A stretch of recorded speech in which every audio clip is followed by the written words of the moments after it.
Thank you on behalf of the board of directors. Thank you, RICAN Medical Center, which I'm a member of the board of directors in Miami.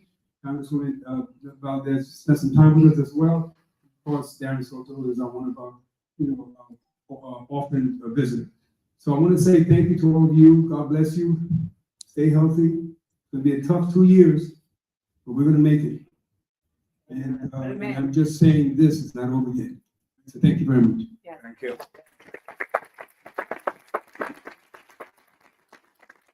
Good morning and welcome once again. This is our last day today, but it's not going to be forever. We're going to continue to be here. We're going to be able to support our people here in Florida, Central Florida, as well as Miami. We will continue to work very closely in Puerto Rico, where that's my base. I have to recognize the distinguished guests because without you, Congressman Darren Soto, Val Demings, which is very close to my heart, being the first lady of Orange County and a mayor that has been part of our summit for many, many years. Puerto Rico, the Economic Development Office, which I was part of for many, many years. Rivera, thank you for getting on that plane. I know you must be dead tired, but thank you for joining us. This is really important to our summit, as well as all our distinguished guests and our sponsors. We thank you from the bottom of our heart.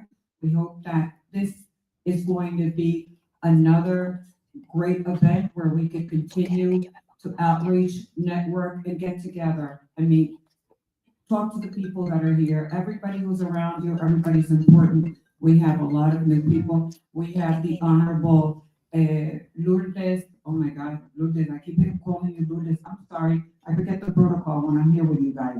Everybody's so familiar. The House of Representatives of Puerto Rico, thank you for being with us as well. So we're going to continue doing everything we can on our part of the summit to be able to be connecting you guys and getting the services, as well as our new sponsors, De La Montaña, Salud de la Montaña. They're going to be relocating here.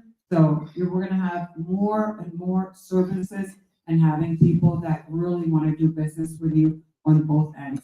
Thank you. God bless you. And I think we have to start our event off with Pastor Norberto Ortega. Thank you.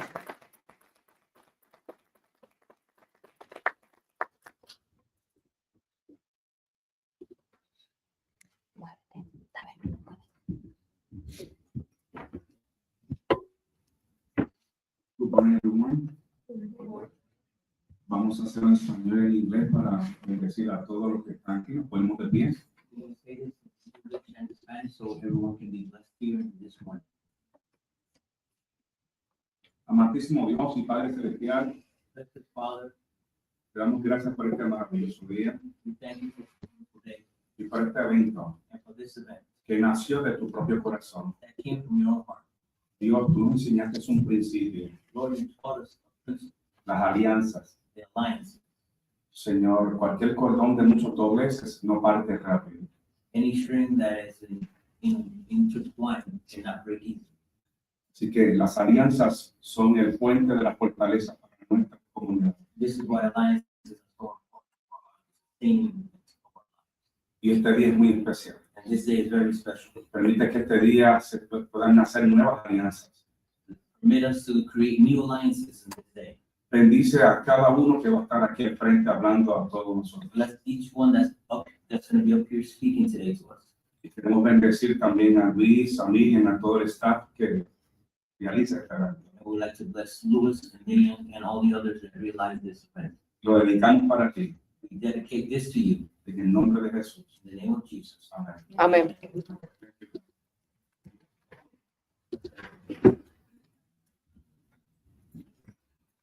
Okay, so I'm going to call up our first panel.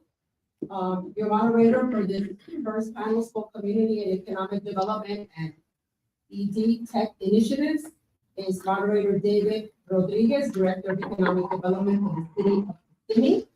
His panelists are Manuel Ortega, Chairman, Laudi, Director of Operations, and Vasquez, President and CEO, Miami Ed Tech.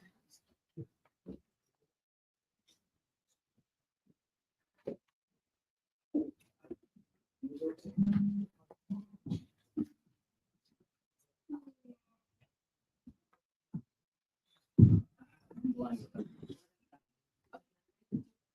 me interject some real quick because our congressman has to leave early, so I'm gonna have him speak first. You guys can go because he's got things he has. Don't move.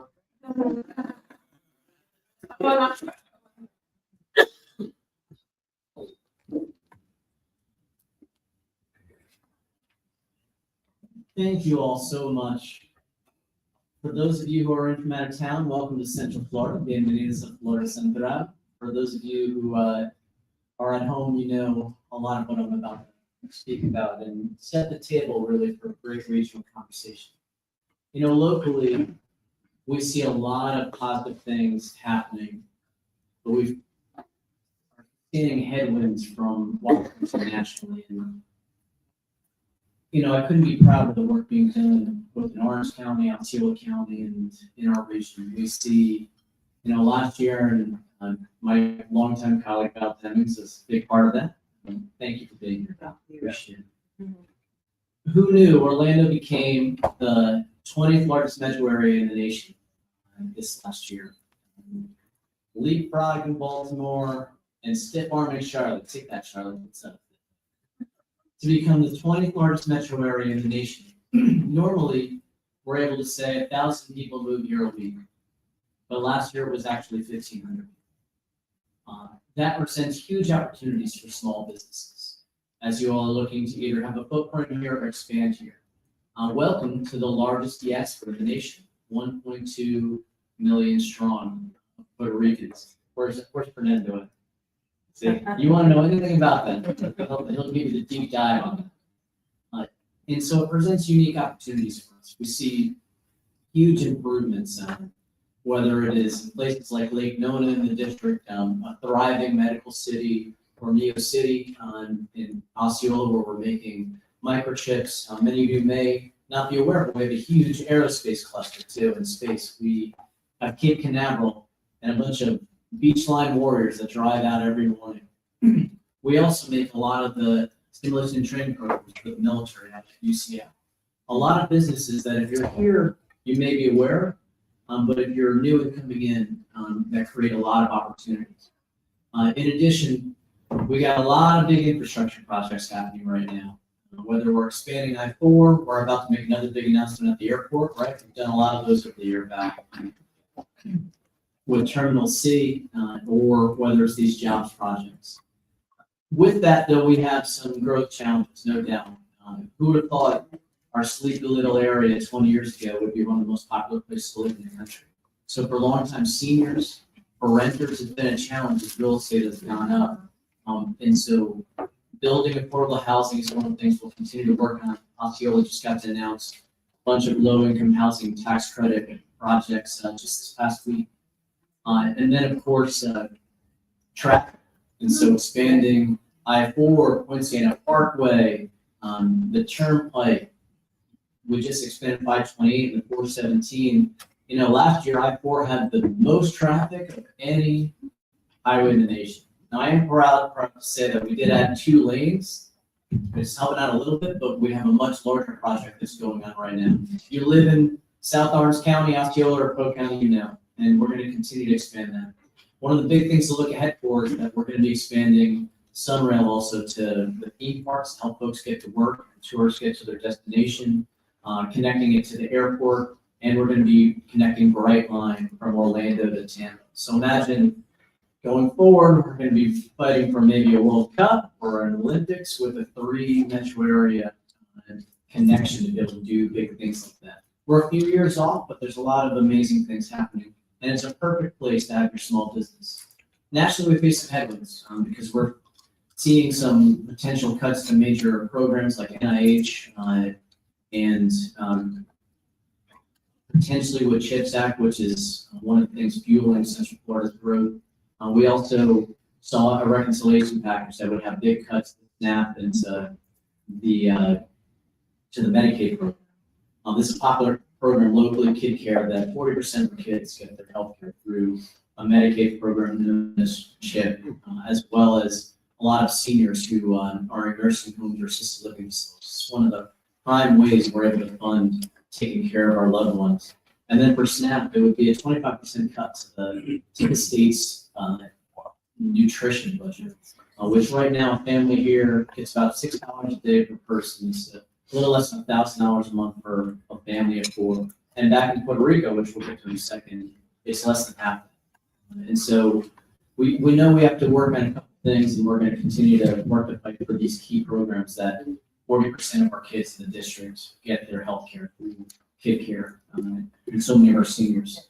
So we have we got to fight ahead, but it's something that we're all up for the challenge. Which brings me to Puerto Rico.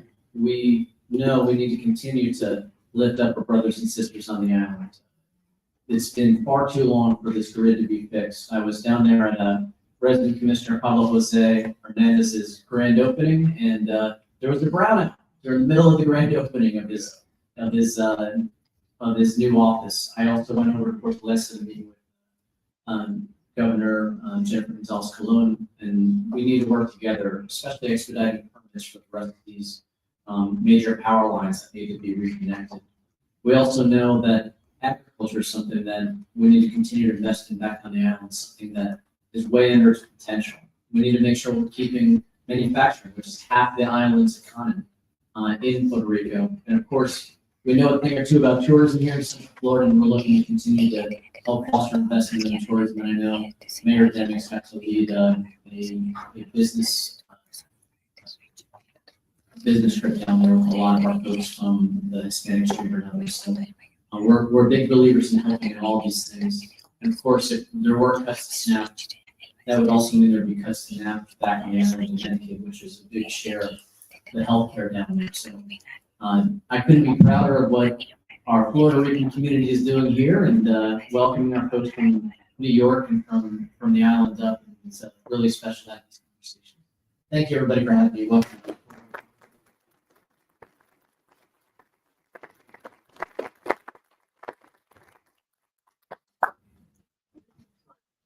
Real quick, we have to start our program. Just get this in your mind. We acknowledge the congressman for his years and time supporting the business community and supporting his constituents, as well as friends down from Miami. Of course.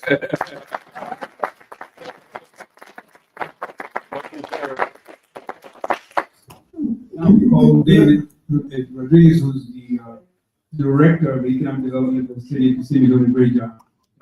Thank you. David, would you like to say something? Sure. I just want to say thank you, Representative Soto, and Representative Demings, because without their efforts, it really might be where we are now. Our infrastructures, that's a lot of the federal system. Without their help, some of the things that we'll be talking about just won't happen. So thank you. Thank you.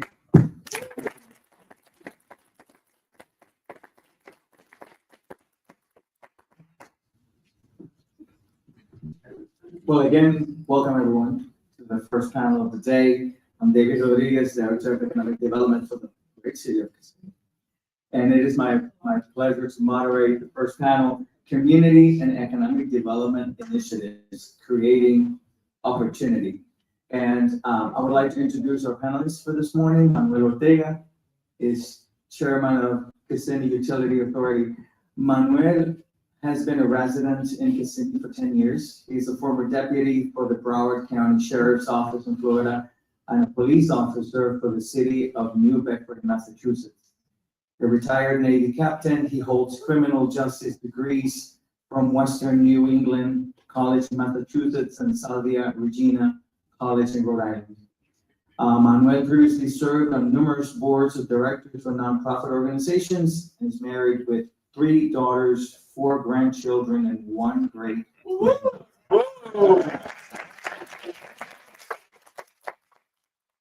I'll be there one day.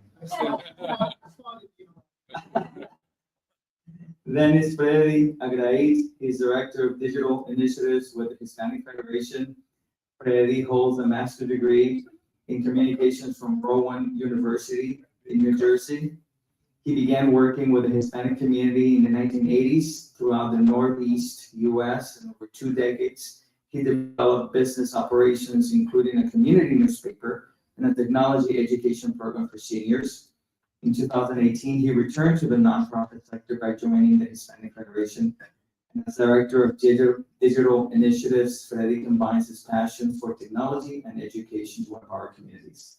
So thank you both for making part of this conversation. And as I said, the topic for this panel is community and economic development initiatives, creating opportunity. And opportunities are powered by education. So I would like to kick it off asking both of you, how are each of your organizations currently addressing the connection between economic development and educational access? And why is this intersection so critical for long-term community growth? So either of you. Okay. Good morning. First of all, Laudi Campo couldn't be here today. She had a family situation, so I'm here representing the Hispanic Federation. And this organization, established in 1990, became aware, a small group of leaders in New York became aware of the needs of the Hispanic community, Puerto Rican community in that area. The same as you could see in my bio, I've been around for 30 years, and I'm seeing the same problems. I started working with the community, with farm workers in South Jersey, with the inner city county of New Jersey, with the Census Bureau throughout Maryland, Delaware, Pennsylvania, and New Jersey. I'm seeing the same situations, the same challenges, housing, education, and economic development. They're tied together. And from the standpoint of Hispanic Federation, economic development and education are not only recognized, but are core principles of what we do every day. We have been doing it for 35 years. And in our Central Florida area, we deal with it strategically with targeted programs. One of them started 4 years ago. There was a program in New York that we wanted to bring down, and it's called Pathways to Academic Excellence.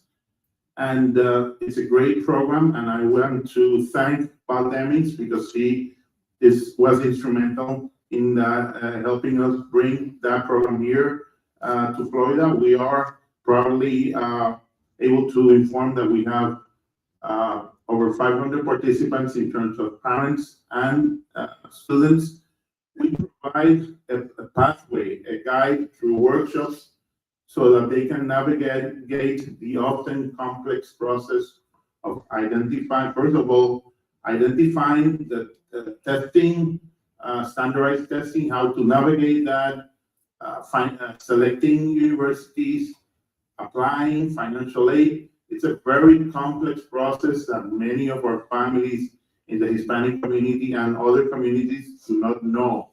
And that becomes the difference between a kid a few years later graduating and saying, I was able to do it because the information that we're providing is vital. So that's one of the programs. Right now, we are offering the program in Spanish and English, Pathways to Academic Excellence.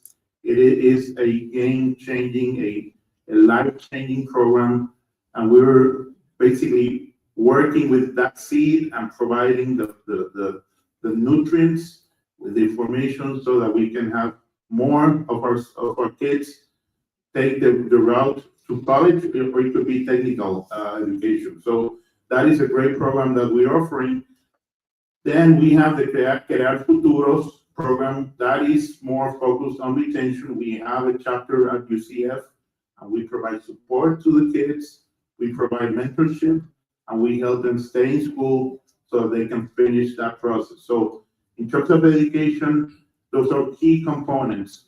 Working with kids 9 to 12 to get them ready, because the program helps parents guide their ninth grader through the process so that by 11, he or she is ready to take the SATs or before and go through the process knowing what it takes to do that. In terms of workforce development, which is the other part, which is tied to education, we have different programs. One of them was the Digital Accelerator. The digital gap continues to be a challenge for Latino families, Latino professionals. 90+% of jobs nowadays expect knowledge of basic digital skills. So we started that program 3 years ago by providing digital skills, office-related skills to professionals or people who wanted to move to the professional area. We have been working with many of them, and we have seen many success stories. We also started the Google professional certification program because we are seeing also that you don't need many times a 4-year degree to start making a living, decent living in terms of wage. And we, through a grant from Google Org, we're offering 6 different tracks. IT support, project management is one of the most important certifications, UX design, marketing. We're seeing even young people taking that 6 months program and being able to get an entry-level position, which is what we need right now. We need to open avenues in terms of education and workforce development. Again, they're all tied together, education and work-related skills. And we have another program, which is Upwardly Global. We partner with an organization established 30 years ago, and we are working specifically with immigrants, professional immigrants. We have a group of 80 participants. They are engineers, they are doctors, they are managers, and they come from different countries. They are experts in their fields, but they don't have the knowledge in terms of how to move into their area of expertise here in the U.S. They're working at Amazon, they're working at Uber, driving Uber, and they are many times in survival jobs. We are helping them through education. We're giving them certification through Coursera, eCornell, and many other platforms so that they can gain the skills here and basically move it back into their profession. So it's a multi-pronged approach that we're taking at Hispanic Federation, and we're working, of course, with communities to help entrepreneurs. We're working in other areas that we'll probably discuss later, offering services in other areas because this is, the person cannot be effectively contributing to the society if they have health problems or they have other types of problems, housing and all that.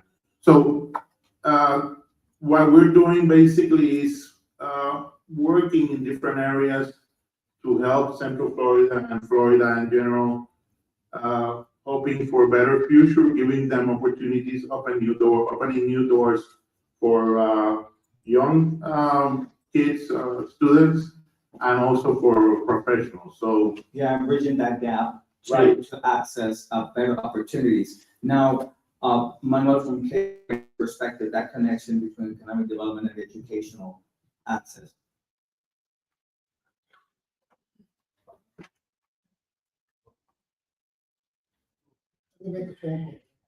Where are you?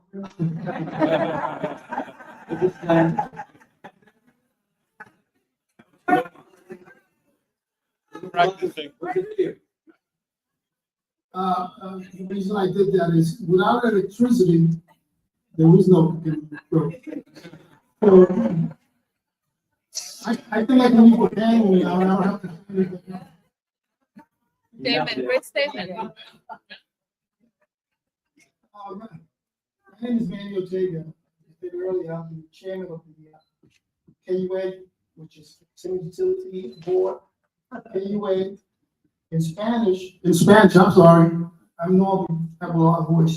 In Spanish, they call it Cuba. And I found it interesting because the first time I heard that, I wasn't aware that the Spanish folks refer to it as Cuba. So I had this individual, I was at the stores, one individual looked at me and said, "Hey, are you from Cuba?" And I looked at him and said, "No, I'm from Puerto Rico." And he said, so he came up to me, you know, it was a senior citizen. I shouldn't say that, I'm not the guy. Anyway, he was a senior citizen, and he came up to me and he sort of like, you see he was a little upset. He used a word in Spanish that I can't repeat. And he says, well, something like signing. No, go ahead. Don't you work, or are you part of the electrical company for KUA? Then it hit me. KUA in Spanish would be Cuba. So I found that interesting that when that happened to me. Anyway, as board members, I have other colleagues, and we serve as the voice of nearly 97,000 customers and growing every day. As you know, the city and the county is growing, and 60% of our customers don't live within city limits. 40% is the city, and the rest is without the county. Well, everyone has represented on the board. Because, for example, I don't live in the city, and I'm part of the board. So I make sure that the folks that don't live in the city are taken care of, but we treat everyone, everyone gets treated the same. So the rates affect everyone, including myself. Because if we vote for a raise in the rates, I know I'm gonna be paying it also, so we try to keep it at reasonable. Right now, we're probably one of the lowest paying electrical company in the state. It's public, we're publicly owned, which is very important. The city of Kissimmee owns us. So we make all the local decisions affecting our customers. We don't have to depend on others for those decisions. So we're able to maintain our infrastructure using what comes in as not profit organization. There's no folks that we have to deal with. It's just our customers. So we're able to put a lot of money back into the infrastructure. It was very important. I said earlier about electricity. Nothing is done. So most of the decisions that we make on the board, we look out into the future. Any project that we work on in conjunction with the cities and towns, we try to prepare for the future, not just that particular project that someone wants to create. You know, what else is going to happen here in the future? What kind of electricity infrastructure this area is going to need is very important. And we work with partners at the federal level. We mentioned earlier, we take pictures without your office and without Congressman's office. A lot of the infrastructure that we have wouldn't be there. Coordination that when things happen, when the hurricanes come through, we have FEMA gets involved, and dealing with that agency it's very difficult, to put it mildly, but with the help of Congress. So I just want to, I did it already, but thank you both for your help in that area. One of the things I'm proud of is we have an internship program at KUA, where we bring in bright students from our area and integrate them into the organization in the different departments. It works out so they get real life experience working amongst your people, which help them in the future. But I think the most exciting one and the most popular one is our lineman internship. And what happens for seniors, people that are graduating, we offer them an internship in the electrical industry. Linesmen are very sought out, very important to us. They're highly skilled, well paid. So what we did, we started a program offering the kids and the seniors in our territory the opportunity to become interns in the program.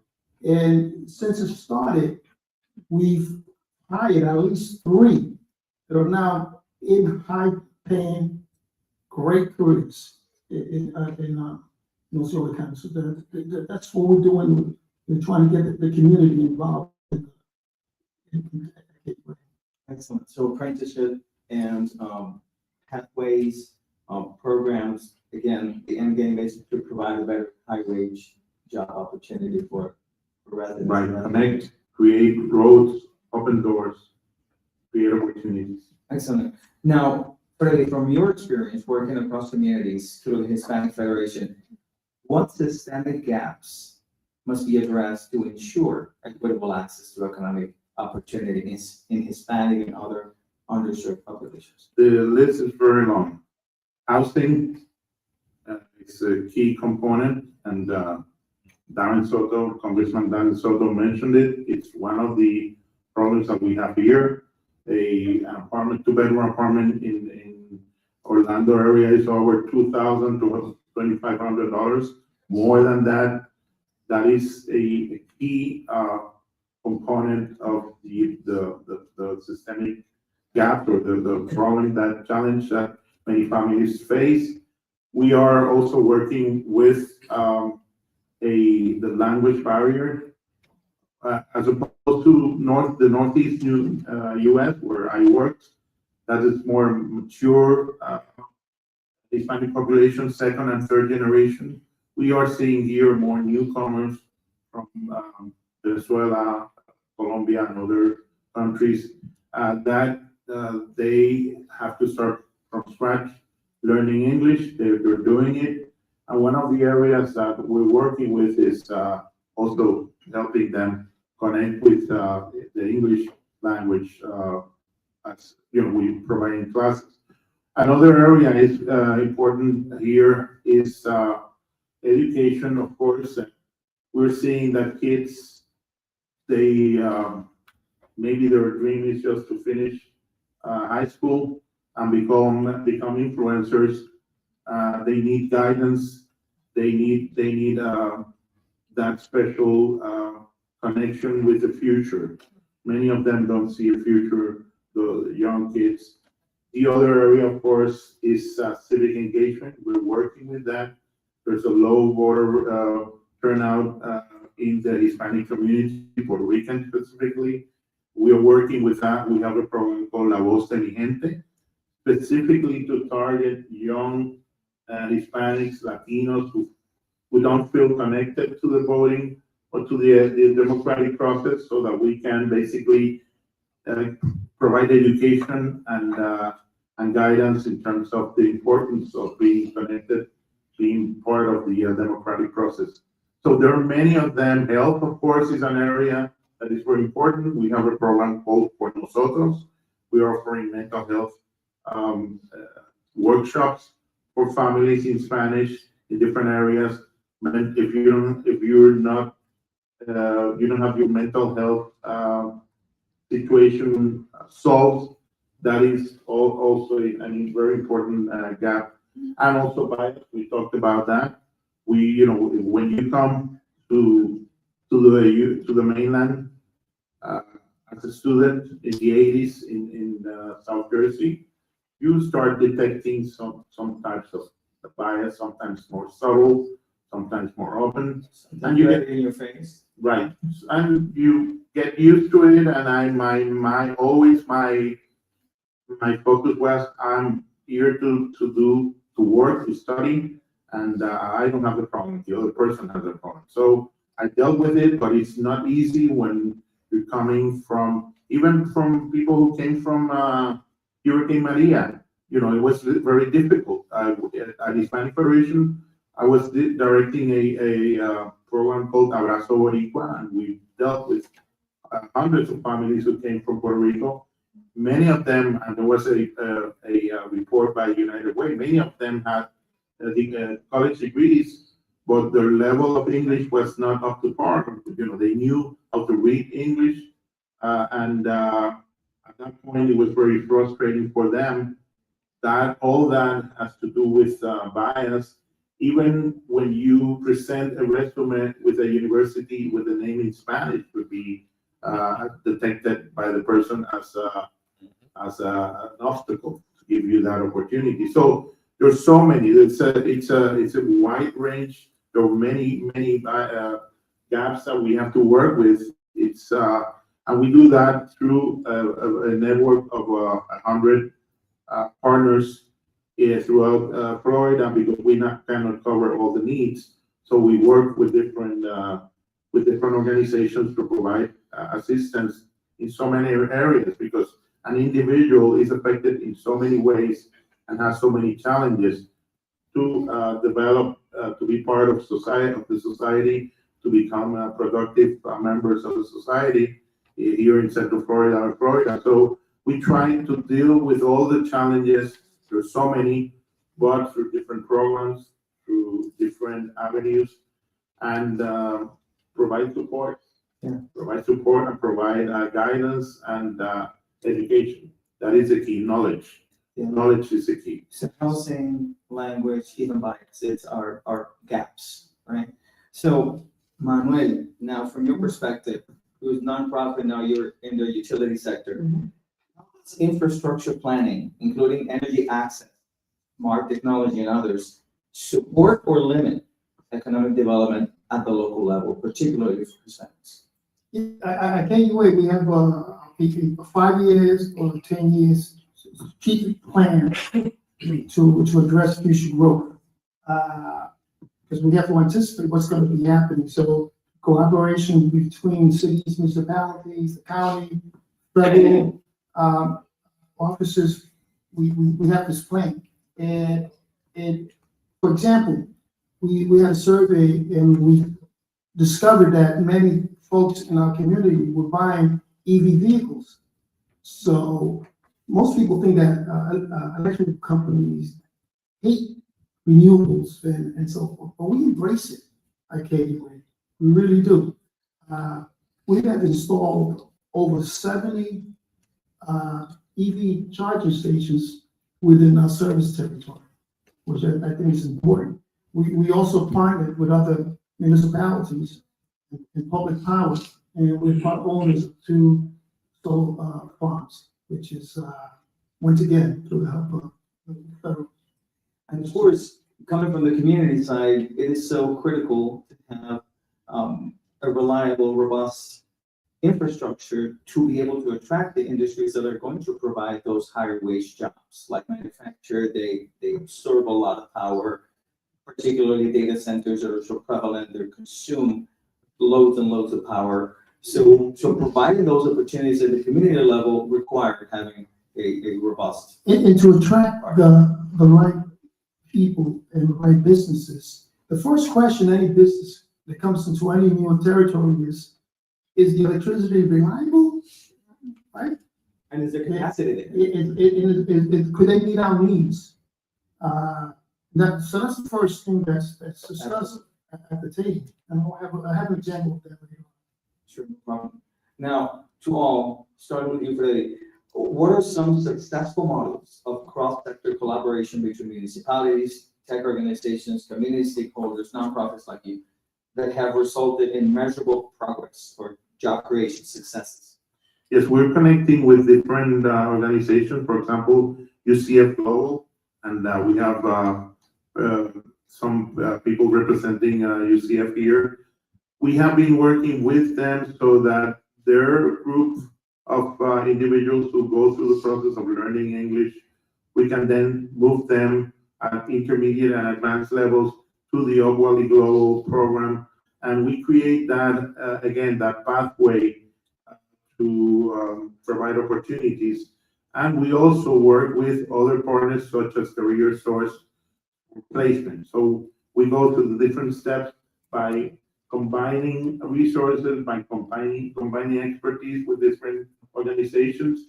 And we do that in different areas, but in terms of work development, workforce development, that's one of the areas that has worked very well. We work also with the city and businesses for placement opportunities, for creating internships. So it's just a combination. We have to bring together resources with different levels of expertise within different areas, and then create a pathway, again, to provide a road to success for professionals and for families. Great, and from KUA's perspective. I think our biggest success, or one of the biggest ones, is the Neo City. Neo City is an area that the county's trying to develop. They're looking at it as the future like Noma, basically, where there'll be a lot of businesses and so forth. We had a company that approached the county, a microchip company. Once again, Congressman, I was at go to the Congress. He had a big, no, but because he had it's his office anyway. They approached the county about, they wanted to build this microchip. A microchip company takes a lot of electricity to run. And it has to be reliable, but once again, it has to be reasonable, because there are many cities and towns within not only the state, but the country that would like to attract this company. So we have to come up with a plan that will make us attractive. So in New York City, what we did is we got together with the company and the other municipalities in the county, and we decided to invest $20 million in a substation for that area, which is a big investment that KUA did. And not only it provides the electricity, because companies they come in and they're there with high-paying jobs too in the area. So it provides those jobs. So it's very important to have a reliable electricity. Sure, and have a partner that is committed. But you can say you don't know the power of having a partner that is powerful, committed, like KUA, in making a community competitive. Because when Kissimmee goes off the market trying to recruit these companies, and they can show not only New York City as a tech park, but also having a substation and having a committed partner providing power, reliable source of power, that absolutely brings Kissimmee and Osceola to the top of the list when you look at. Right, and there's another company that's even a bigger company that might be interested in coming in. And once again, they look at our success. What do we do? What are we doing in the city? Huh? Yeah. I didn't want okay, that's why I'm not sure. Okay. Anyway, they're interested, so they look at our success. What's KUA offering? What can we do to help them come into the city and make it attractive? Now, looking ahead, what bold steps or partnerships do you believe Florida and Puerto Rico must pursue together to strengthen their economic ties, promote innovation, and empower communities over, 5-10 years? Looking ahead. There's, I remember for many years, listening to the old, when I was a kid, Mayagüez, Ingeniería, the Mayagüez engineering departments in Mayagüez. Mayagüez produces one of the best engineers, bilingual engineers, and that's and the best Malta and other products like Medalla, Mayagüez. The level of quality that is in terms of talent, human talent that Puerto Rico produces is important. We've all heard the stories, and I know engineers who have worked in NASA and other agencies and organizations for years. That takes the connection with Puerto Rico and Florida. And one fact that I think we can all agree with is that after Hurricane Maria, the link between Puerto Rico and Florida became stronger. And it became a two-way connection that wasn't really there, that is now there. I once read that the air bridge between Orlando and Puerto Rico is one of the highest in terms of passenger flow in the world, and that is because we have a strong connection. That is an advantage that we have in terms of connecting with the island, opening pipelines, talent pipelines, in terms of creating, also in terms of human and also in terms of manufacturing, Puerto Rico, in terms of pharmaceutical and components for the aerospace, the industry is very strong. Orlando, the Central Florida area is very strong in terms of aerospace also. So that connection, we have to continue to work on that. And I have, this has been a long process. Fomento, Teodoro Moscoso is not only a bridge, but he's a person who started everything in 47, Operation Bootstrap, 1947. And I have one person here who spent 30 years of his life promoting industry in Puerto Rico. We can continue to do that. Puerto Rico has a lot to offer. Florida has a need also for talent, and companies can work on both sides of the sea or of the connection to increase the local manufacturing connected to increasing the manufacturing in Puerto Rico. So I think we have to work on that in terms of creating more events, more activity to connect both jurisdictions, and again, open up opportunities. Be the backyard for that expansion when it happens. And from KOA's perspective, Manuel. With your permission, I would like to take off my KUA hat and put it aside here and give an opinion that my offense, some people here in the room, but I got the mic, so I guess I could. So, and I apologize up front if anyone gets offended by what I have to say. But I believe that for Puerto Rico to strive and to become what it should be, the U.S. government has to show a lot more respect to the native. And also, there are many laws that are in place that restrict the growth of the native Puerto Rican. For example, and the ones I'm gonna mention, we have a whole conference on these things. But Act 60, which deals with taxes and all that goes with that. The Jones Act, which has been around forever, to address that. And once again, this is my opinion, so if you're gonna get upset with me. The oversight, the junta, this is for in Puerto Rico. If this continues like this, I think I'd like to refer to it as Puerto Rico is going to become the next Plymouth Rock. I'm going to explain what I mean by the Plymouth Rock. Has anybody been? I'm from Massachusetts. Well, I'm from New York. Well, I live in Massachusetts. It's a town called Plymouth. Have anybody been there? It's a big tourist attraction. And you go down to the beach and there's a big rock, and it says, and supposedly that's what Columbus discovered, whatever that means. Discovered pilgrims. Okay, the pilgrims came. Okay, I say the pilgrims, right? Sure. And then you go down a mile, and they created a village representing the Indians, the native Indians, and pilgrims working together and so forth. I could envision in the future flying to Puerto Rico and going to a village that's created and to say, well, this is how the Puerto Ricans used to live. This is how they were here back in those days. And I get this opinion to my friends, and they say, man, you're pessimistic. What's wrong with you? And I'm going to end with this, and I'm not going to go into it.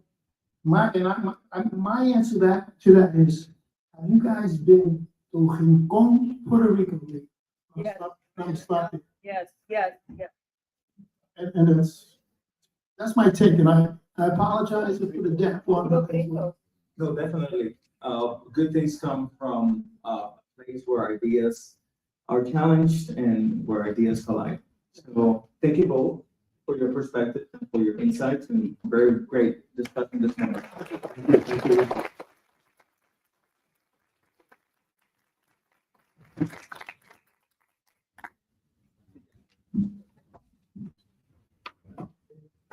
David, thank you, city for staying over working on our community, this is for the service. Thank you all. Okay, this is for Laudi.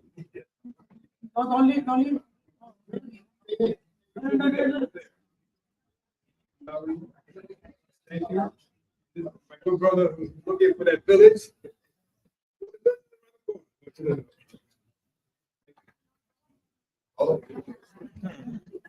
We got a great panel coming up in demographics of Puerto Rico. You're excited. You guys love the information that's going to be shared. Hit it, check.